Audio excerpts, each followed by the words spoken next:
Ассалаумағалейкум, менің есімім Нұрқаділ, халық емімен айналысамын. Мынау алтын қоңыз простатитке, одан бөлек құрт тамыр бар, жүрек, бүйрек, зоб, бауыр, сахар жағдайында көмектесетін, араққа қарсы ермана дәрісі бар, алтын тамыр, адам тамыр деген сияқты көптеген емдік шөптермен айналысамын. Мынау алтын қоңыз не деген сұрақ қойыпты. Бұны біз жақта майский жук дейді. Бұл май айының соңында шығатын болғандықтан ары барғанда бір апта, екі апта ғана тұрады. Одан кейін жоқ болып кетеді. Ұшқат деген ағаштың жапырағымен ғана қоректенетін емдік жәндік. Бұл шөптің атауы емес, бұл шынымен де емдік жәндік. Бұл алтын қоңызды арнайы жолмен кептіру керек. Әйтпесе бұл кеуіп болып қалады. Былайша айтқанда іші пустой, езген кезде жаңағы кәуек болып, ешқандай да емі болмай қалады. Сондықтан дұрыс кептірілген ішу керек болады. Және мынау алтын қоңыздың ескісі жаңасы деген болады. Мынау менің сіздерге барлығына әсер етіп жүр, ойбай рахмет деп маған айтып жатқандардың барлығы жаңасын ішкендіктен, биылғы свежий. Себебі бұның ескісін ішетін болса, жаңа айтқанымдай қатты кеуіп кеткен болса, ол дұрыс сақталмайды және де ол ешқандай ем бермейді, әсер етпейді. Бұның емі именно простата безіндегі суықты инфекцияны тазалап барып емдейді. Көбісі хронический я болмаса аденома болып кеткен осындай деп жатыр. Бұған дейін де қаншама врачтарға барып көрдім, емделмедім. Болмаса анау бір өтірік 90 мың теңгеден сатып жүрген давление көтеріп жүретін бал ішіп көрдім, көмегі болмады деді. Конечно, олардың барлығы ішкен кезде ғана тұрғызса, болмаса жаңағыдай сіз ауруыңызды бір 10 күнге ғана жеңдіңіз, одан кейін ол қайтадан шығып кетіп жатса, оның бәрі уақытша. Ал мына алтын қоңыз қалай емдейді? Бұны ішкен кезде простата безі қабынып тұрады, ісініп. Сол қабынып тұрған бездегі суықты инфекцияны тазалаған кезде, өздеріңіз көресіздер, ішкен кезде зәр арқылы не шығарып жатыр, қалай тазалап жатыр деген сияқты, іртік, ірің сияқты қан аралас қылып, жаңа суық инфекцияны тазалайды. Сол безі тазалаған соң, без кішірейіп, өз қалпына келеді. Бұлайша айтқанда, ол уақытта уже дұрыс жұмыс жасайды, қан жүреді, қан жүрген соң ғана емі болады. Енді еркектің аспабын қаннан басқа еш нәрсе көтеріп тұрмайды. Оны өздеріңіз де білесіздер. Бұның емі солай жүреді. Енді кіші дәрет мәселесін айтып жатыр. Бұның енді алтын қоңыздың көптеген пайдасы бар. Кіші дәрет мәселесінде жаңағы простата безі қабынған кезде не только тұрмай қалу, екіншіге болмай қалу, кіші дәрет мәселесіне де басқа жақтарға да қатты әсер етеді. Себебі бір ауру болса, простатит безі, ол басқа ауруларды да көбейте береді. Одан бөлек таңғы эрекция болмай қалды деп жатады. Себебі жаңағы простата безі қабынған кезде екіншіге желание болмай қалу, жаңағы таңғы эрекция болмай жүр, не только екінші, үшіншіге шабылмай жатырмыз деп жатқандар бар, біріншіге шабылмай жатырмыз деп жатқандар бар. Енді көбісіңіз вақтыда істейсіздер, болмаса түнімен ұйықтамайсыздар, су өткізгендеріңіз бар, басқасы бар, соның бәрі жиналып келіп енді шығып жатыр. Оның бәрін басқа жерге барып емдесеңіздер де олар шығып кете береді жыл сайын. Болмаса не только жыл, ол жыл емес, бір-екі аптада шығып кетіп жатқанда оқиғалар кездесіп жатыр. Сондықтан да алтын қоңызды жаңағыдай қорықпай алып іше беріңіздер. Сіздерден бөлек қаншама емделген кісілер бар. Мен инстаграм аккаунтымды қалдырамын қазір мына жерге, және ол жерде 300-ден астам адамның емделген отзывтары бар. Актуальныйға отзывтар деп жазып қойған. 300 адамды ойдан құрастырып жазу мүмкін емес. Оны жаңағыдай көп шықсаңыздар болады. Қалай тазалады, кім қандай аурумен жаңағы күресті, кім қандай ауруынан жазылды деген сияқты. Бұл алтын қоңызды жаңағыдай осы арқылы геморройдан болмаса басқадан да жазылып кеттім деген сынды нәрселер бар, бірақ олар өте аз. Бұл алтын қоңыз главный простатит безін емдейді. Бұлайша айтқанда аспаптың әңгімесі ғой. Аспаптарларыңызды туырлап, саймандарыңызды қайрап беретін осы алтын қоңыз. Бұны тек ер адамда ішкен дұрыс, себебі ер адамдарға өте жақсы көмектеседі. Әйел адамдарға болады кейбір жағдайларда ғана, бірақ ол әйел адамдар бұны ішкеннен гөрі оның орнына бізде адам тамыр, яғни жеңшеннен жасалған басқа өнім бар, соны қолданып көрсе болады. Сондықтан бұл алтын қоңызды әйел адамдар ішсе қиналып қалуы мүмкін. Сол себепті бұның баламасы ретінде басқа өнімді ішкен дұрыс. Бұны ер адамдар ішсе, ер адамдарға жаңағы аттай қылып тұрғызатын, қазықтай қылып қағатын мынау алтын қоңыз осы жақсы көмектеседі. Одан бөлек тағы да сұрақтарыңыз бар екен. Бұл алтын қоңыз қанша теңге тұрады? Міне алтын қоңыздың 40 штугы, мынада 20, мынада 20 штук. Осы 48 мың теңге тұрады. Толық курс. Жаңасы беріледі, және қолдану жолын мен өзім айтамын. Жаңа қалай ішу керек, нешеуден ішу керек, қатты әсер етіп кеткен кезде не істеу керек болады, әсер етпей жатса не болады деген сияқты. Соның барлығын толығымен мен айтып отырамын. Себебі сіздер өздеріңіз ішсеңіздер больницадан бір-ақ шығасыздар. Маған жазып жатыр, жаңағы мен бір досым әкеп бере салған еді, осындай жаңағы ішейін деп, мен бірден екеуін іштім, бірден төртеуін ішерім деп больницадан бір-ақ шығып, болмаса больницаға барамын ба, не істеймін деп жаңағыдай қиналып қалып жатқан жағдайлар өте көп, және де маған қаншамасы хабарласып жатыр. Оны мен дәлелдеп те бере аламын. Жаңағыдай әшейін ем болсын деп іше салдым, осындай болды. Нәтижесінде жаңағыдай больницадан бір-ақ шықты. Неге? Себебі ол нормадан көп ішіп қойды. Ол алтын қоңыз ойнайтын нәрсе емес. Сондықтан мен өзім айтып отырамын деп жатқаным сол. Енді мұның бағасын айттық.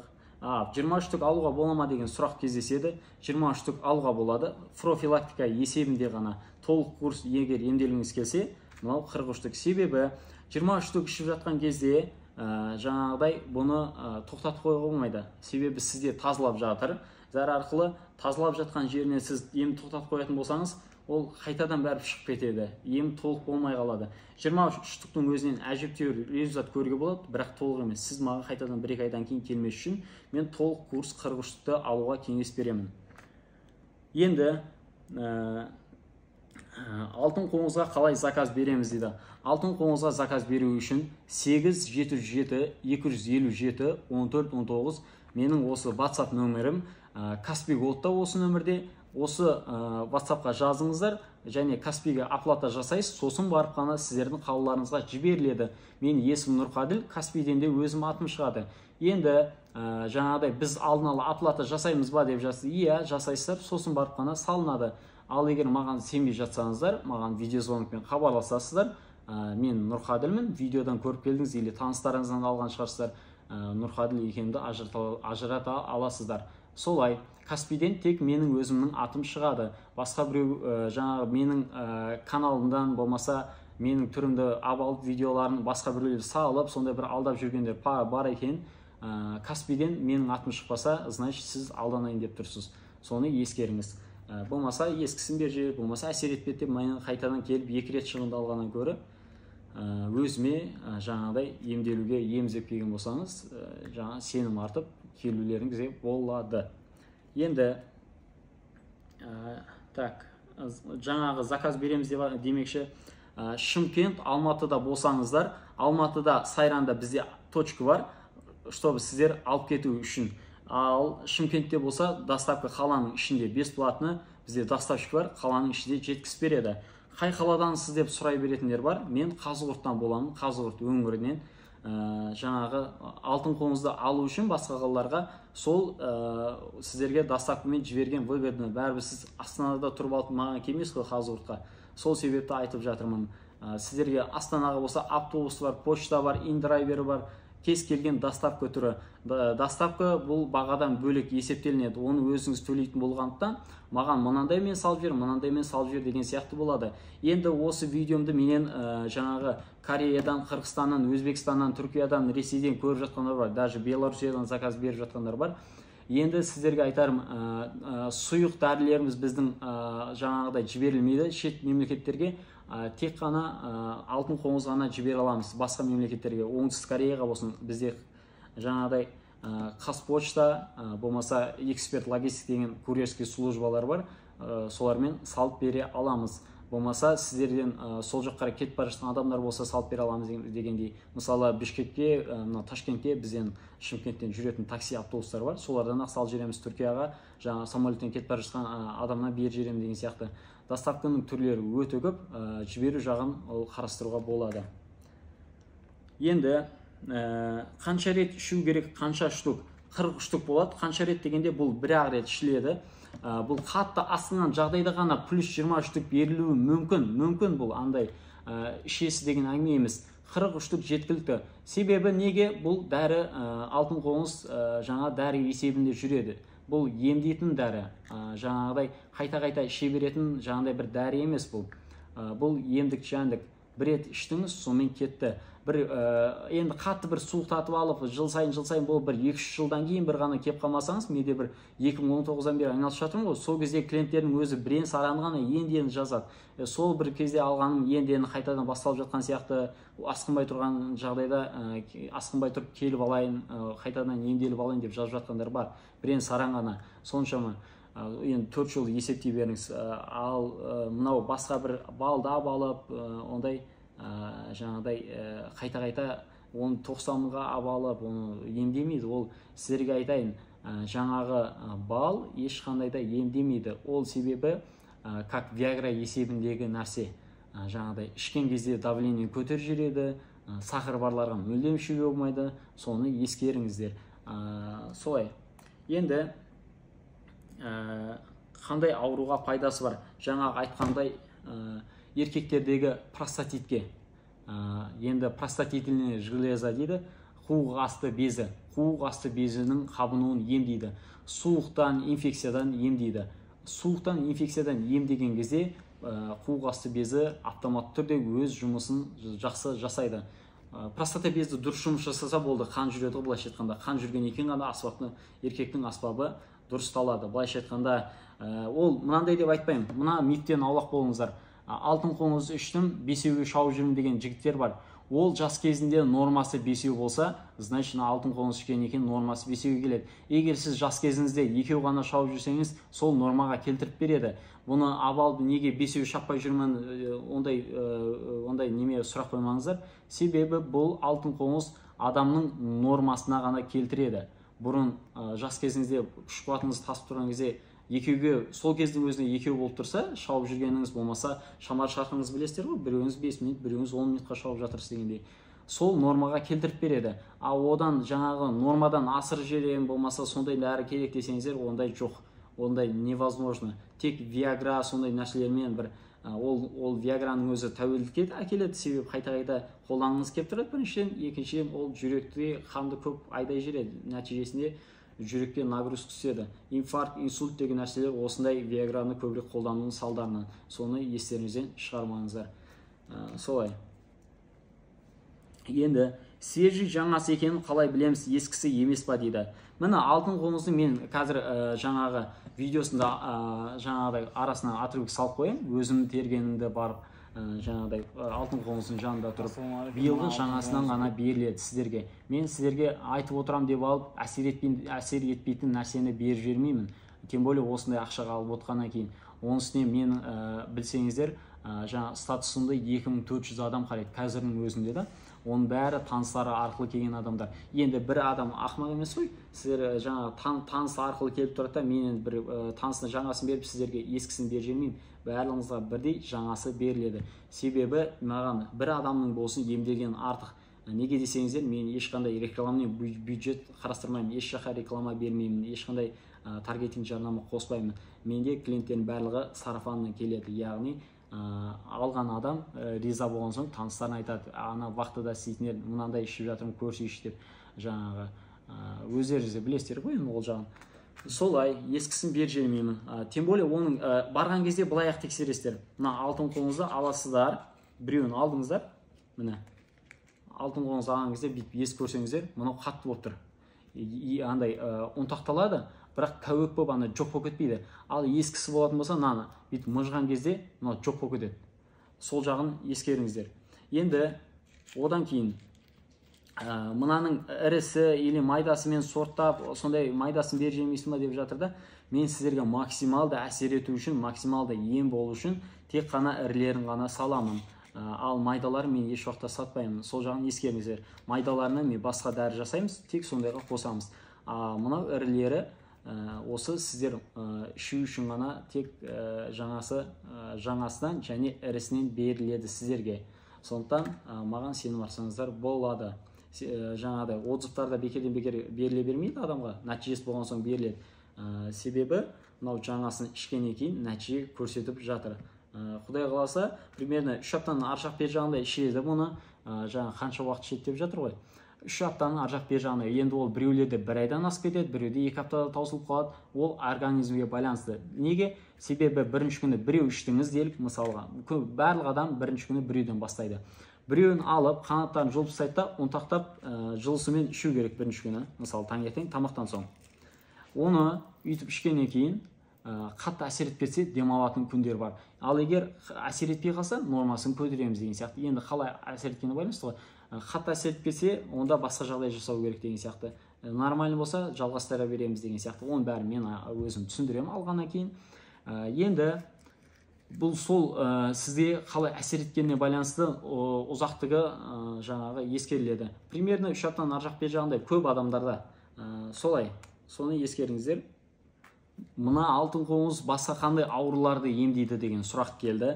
Міне мен инстаграмға жазып қойғам, мына жерде простатитті емдейді, қуық асты безін, одан кейін ұрықтың сапасын жоғарылатады. Көбісінде бала көтеру жағдайы бар. Мен осы алтын қоңыз ішіп, бір 20 шақты адам бала сүйіп кеткен. 13 жылдан бері, 8 жылдан бері бала болмай жүреді осы алтын қоңыздан кейін деп рахметін айтқан адамдар өте көп, және олар инстаграмды салып қойғам, және өтірік емес. Олардың қажет десеңіздер нөмірлерінде беруге болады, олардың рұқсатымен. Одан бөлек бұл таңғы эрекцияны реттейді. Көп еркектерде жаңағы өзі оянса да аспап ұйықтап жата беретіндер бар. Негізінде жаңағы табиғи, егер жаңағыдай күш қуаты толып тұрған еркектің өзінен бұрын аспабы бірінші оянып тұрады. Мынау алтын қоңыз дәл соны реттейтін бірден бір өнім. Одан кейін инфекцияны тазалайды. Көп адам, әсіресе маған жас жігіттер не үшін көп жазады?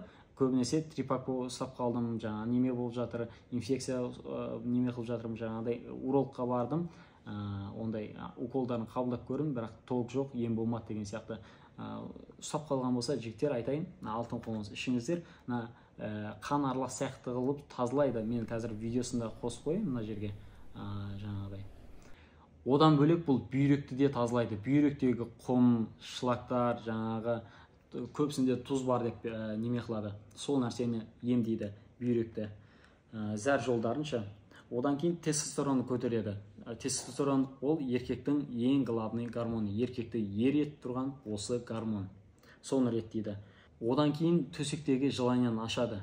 Жаңағы екіншіге, үшіншіге шаба алмай жатырмын, маза болмай жатыр ғой аспаптікі деп жатқандарға осы алтын қоңыз бірден бір таптырмас ем. Енді мына алтын қоңыздың зияны жоқ па деп сұрап жатқандар бар. Мына алтын қоңызды жаңағы 60-тан асқан кісілерге берілмейді, және 18-ден төмендерге берілмейді. Неге? Себебі 18-дегі төмендерге бұндай өнімдерді ұсынуға мен өз басым қарсымын.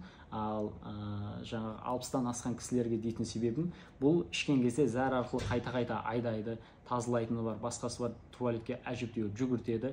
Енді бұның бәрін ер азаматтар ішіп жатқан соң көп білетін шығарсыздар. Зәр арқылы тазалаған кезде әжептеуір жаңағыдай қинайтындай бар. Оған жаңағы қайта-қайта туалетке бару керек. Ал 60-тан асқан кісілердің көбісінде денсаулығы жаңағыдай шыдай бермейді, туалетке қайта-қайта барып беруге. Денсаулығы жетіп тұрған кейбір кісілерге береміз, әрине. Былайынша 60-тан асқан кісілерге көп жағдайда берілмейді. Денсаулық жаңағы оларда көтере алмауы мүмкін деген ниетпен. Одан кейін бүйрек өтте тасы барларға мүлдем берілмейді. Мүлдем.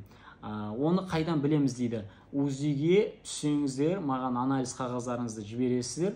Жаңағы мен сіздерге қолдануға болады, или болмайды, мен соны айта саламын. Болды, одан қатты проблема жоқ.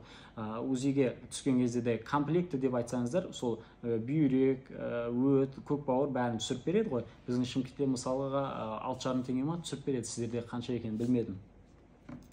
УЗИге түскен екен анализ қағазын маған жібересіздер, мен сіздерге соған қарап айта саламын. Болады сізге, или сізге ішуге болмайды, қолдануға болады, болмайды, солына.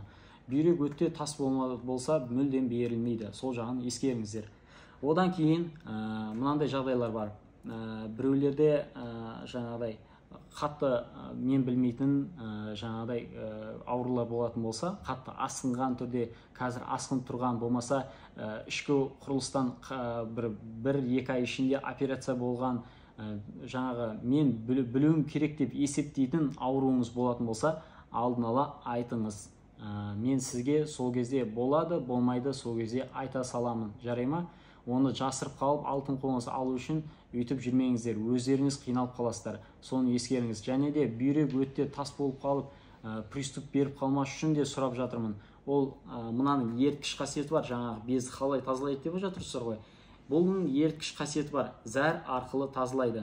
Жаңағы қуық асты безіндегі суықты инфекцияны ертеді, құмдарды ертеді, бәрін тазалайды, тасты да ертеді. Бірақ тас үлкен болып қалып, каналға сыймай аузына бітеліп тұрып қалатын болса, приступ береді да өздеріңіз қиналасыздар. Сол үшін де ондай нәрсені жасырып қалмай, өздеріңіздің денсаулықтарыңыз жаңағы айтыңыздар. Басқа сұрақтар болатын болса, маған осы видеоның астына, болмаса менің 877-257-14-19 WhatsApp-ыма жазыңыздар, сол жерден толық жауап беремін.